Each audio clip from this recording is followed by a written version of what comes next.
तर आज मी केले होते अनारसे आणि दिवाळी म्हटलं की अनारसे हे पाहिजेतच. तर मी हे पीठ जे आहे ते रेडीमेड पीठ घेऊन आले होते, कारण ते तांदूळ भिजवा, ते परत वाटा, बारीक करा, कदाचित ते बिघडू शकतात, म्हणून मी हे रेडीमेड पीठ घेऊन आले होते. तर हे पीठ पण खरंच खूप छान आहे, त्याचे अनारसे खरंच खूप मस्त होतात, तुम्ही पाहू शकता. तर हे पीठ मी छानपैकी असं एकजीव करून घ्यायचं आहे. त्यात पाणी वगैरे काही टाकायचं नाही आहे, कुठलीच गोष्ट त्यात आपल्याला ॲड करायची नाही आहे. फक्त ते छानपैकी असं मळून घ्यायचं आहे पीठ आणि त्याचे छोटे छोटे गोळे करायचे आहेत आपल्याला. जसे आपण गुलाबजामुनला करतो तसे छोटे छोटे गोळे करायचे आहेत. हे पहा.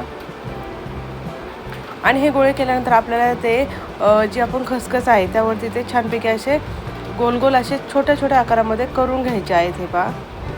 तुम्ही प्लॅस्टिकच्या कागदावरही करू शकता, पण मी तर एक मोठी झाकणी घेतली होती, त्या झाकणीवरती ते गोळे ठेवून मी त्याचे छानपैकी असे गोल गोल छोटे छोटे आकारात मी अनारसे तयार केले होते.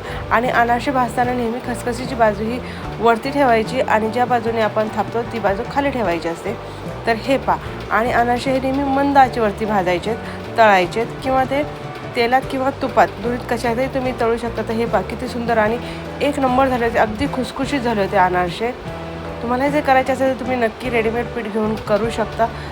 खरंच खूप छान झालेले आहेत, अगदी खुसखुशीत.